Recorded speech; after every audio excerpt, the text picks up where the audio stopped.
বিসমিল্লাহির রহমানির রহিম সাল্লাল্লাহু আলাইহি ওয়াসাল্লাম। সবাইকে হাবিজাবি ওয়ার্ক চ্যানেলে স্বাগত। আমাদের ওয়াশিং মেশিনটি কেনার মোটামুটিভাবে 3 মাস মতো হলো। তো আমরা আজকে যে ভিডিওটা করছি সেটি হচ্ছে আমরা ওয়াশিং মেশিনে কিছু মেইনটেনেন্স করব। তো প্রথম মেইনটেনেন্সটা আমরা যেটা করব সেটা হলো গিয়ে যে এর যে ডিটারজেন্ট ড্রয়ারটা আছে, এই ডিটারজেন্ট ড্রয়ারটা আমরা পরিষ্কার করব। নাম্বার 2 হচ্ছে গিয়ে এটাতে আসলে ড্রাম ক্লিনিং সিস্টেমটা কি বা ড্রাম ক্লিনিং কেন করতে হবে, তো সেই বিষয়টা আমরা এখানে কভার করব। তো প্রথম আমরা চলে যাচ্ছি যে কিভাবে করে আমরা এই ডিটারজেন্ট পাউডারের যে বক্সটা রয়েছে সেটা কীভাবে পরিষ্কার করব আমরা সেটা দেখে নিই। তাহলে চলুন শুরু করা যাক প্রথম পোর্শনটা, যেটা ডিটারজেন্ট পাউডারের বক্সটা পরিষ্কার করা। তো প্রথম যে কাজটা করতে হবে, আপনারা এটা টানলে খুললে দেখতে পাবেন যে এটা খুলে আসছে না, ঠিক আছে? তাহলে এটা আমরা কিভাবে খুলবো আপনারা একটু লক্ষ্য করেন। এখানে এই জায়গাটা একটু আমরা যদি দেখি, এখানে ছোট্ট একটা পুশ বাটনের মতো আছে। দেখেন, আমরা পুশ বাটনের মতো একটা আছে, এই যে পুশ বাটনটা, এটাতে আমি যে প্রেস করে ধরে টান দিই বক্সটা, দেখেন এবার খুলে আসলো। তো আসলে পুশ বাটনটা কি আপনারা যদি এখানে দেখেন, এই যে এখানে একটা নবের মতো আছে, প্রেস করলেই পুশ বাটনটা খুলে যায়। আর এখানে দেখেন কিছু ময়লা হিসেবে ডিটারজেন্ট পাউডার আটকায় আছে। ডান পাশে আমরা এখানে স্যাভলন দিই প্রতিবার, এটা বলেছিলাম। তো স্যাভলন আটকায় আছে, তো এটাই আমরা পরিষ্কার করব। তো পরিষ্কার করার জন্য আমি এটা বেসিনে নিলাম।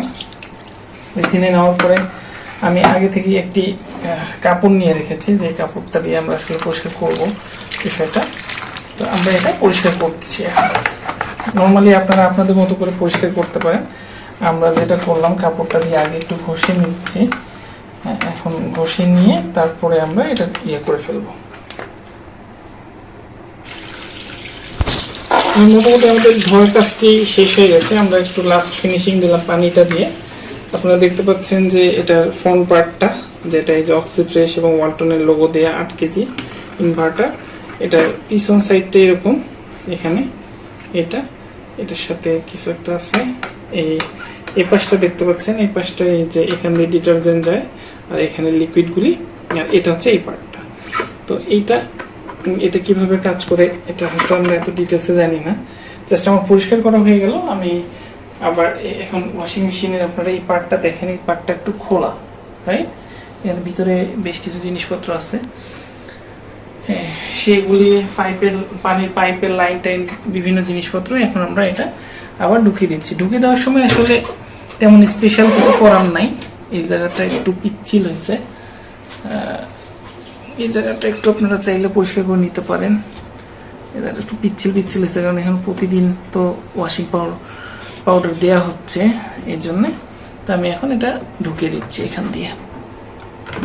উপরে একটা ঘাটের মতো আছে, হ্যাঁ, ঢুকিয়ে দিয়ে লাগিয়ে দিলাম। তো এই আমাদের প্রথম পার্টটা এখানে আমরা করলাম। প্রথম পার্টে আমাদের যে ড্রয়ারের কাজটা আছে, সেই ড্রয়ারের কাজটা আমরা কমপ্লিট করলাম। এবার আমরা যে কাজটি করব সেটা হচ্ছে ড্রাম ক্লিনিং। তো চলুন আমরা শুরু করি কিভাবে ড্রাম ক্লিনিং করা যায়। তো শুরু করার আগে আমি আসলে ওয়াশিং মেশিনের লাইনটা কমপ্লিট করে রাখছি, রেখে তারপরে আমি শুরু করছি। আচ্ছা, ড্রাম ক্লিনিং বিষয়টা কি সেটা একটু আমি আপনাদেরকে বলি। যখন ওয়াশিং মেশিনটা চলতে থাকে, এর আমরা বলেছিলাম যে ড্রেন হোস, এরপরে হচ্ছে গিয়ে যে এই ড্রাম, এখানে তো অনেক ধরনের ময়লা জমতে পারে। তো এই ময়লা জমলে সেই ময়লাগুলি আসলে পরিষ্কার করার যে পদ্ধতিটা, সেটাই হচ্ছে ড্রাম ক্লিনিং। তো ড্রাম ক্লিনিং আসলে এটা আমি হাত দিয়েও পরিষ্কার করব না, বা এটা হচ্ছে গিয়ে যে আমরা নিজেদের মন মতো কোনো পরিষ্কার করব না। আমরা যেটা করব, এখানে একটা অপশন আছে, আমরা যদি দেখি নিচের দিকে, এই যে ক্লিন, ড্রাম ক্লিন। তো আমি যদি এই অপশনটা চুজ করি, সরি আমার অন করা হয়নি পাওয়ারটা, হ্যাঁ পাওয়ারটা মাত্র অন হয়েছে। এখন আমি এটা ঘুরালে এটা পাওয়ার পাচ্ছে না কেন, আমি একবার চেক করে নিই পাওয়ারটা কেন পাচ্ছে না। হ্যাঁ, এখন ঘুরালে পাওয়ার কথা, হ্যাঁ এবার পেয়েছে, দেখেন। তো এখানে আমরা প্রথমে যেটা করলাম, ঘুরিয়ে ঘুরিয়ে ড্রাম ক্লিনিং পোর্শনটা সিলেক্ট করে নিলাম। তো আসলে যখন ড্রাম ক্লিনিং পোর্শনটা সিলেক্ট করা হয়, তখন কিন্তু আপনাকে মেক শিওর করতে হবে ওয়াশিং মেশিনের ভিতরে যেন কিছু না থাকে বা কোনো কাপড় না থাকে। এবং এটা আপনারা দেখেন যে এটা কিন্তু আপনার কতক্ষণ সময় নেবে, এটা 2 ঘন্টা 18 মিনিট সময় নেবে এবং এখানে কোনো কিছু পরিবর্তন করা যাবে না। তার মানে এই 2 ঘন্টা 18 মিনিট ধরে সে কিন্তু তার ড্রামটা অটোমেটিকভাবে পরিষ্কার করবে।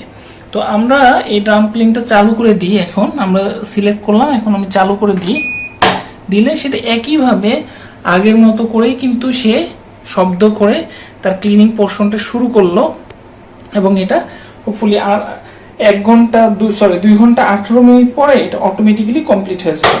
এর নিয়ম হচ্ছে গিয়ে 2 মাসে একবার, 2 বা 3 মাসে একবার করে এই ড্রামটা ক্লিনিং করতে হয়। এটা আপনারা যদি ইউজার ম্যানুয়ালটা দেখেন তাহলে আপনারা এই বিষয়টি আসলে আরো ক্লিয়ার হতে পারবেন। তো এখন এটা প্রসেসিংটা শুরু হয়েছে, এটা বিভিন্ন রকমের কাজকর্ম করতেছে। তো এই ড্রাম ক্লিনিংটা হয়ে যাক, হয়ে গেলে এটা আমরা শেষ করে ফেলবো। তো আপনাদের সবাইকে অনেক ধন্যবাদ আমাদের সাথে এতক্ষণ কানেক্ট থাকার জন্য এবং আমাদেরকে সময় দেওয়ার জন্য। আমাদের চ্যানেলটি ভালো লাগলে, ভিডিওগুলি ভালো লাগলে সাবস্ক্রাইব করতে ভুলবেন না। আর যারা অলরেডি সাবস্ক্রাইব করেছেন তাদের সবাইকে অসংখ্য ধন্যবাদ জানিয়ে আজকের ভিডিওটি এখানেই শেষ করছি।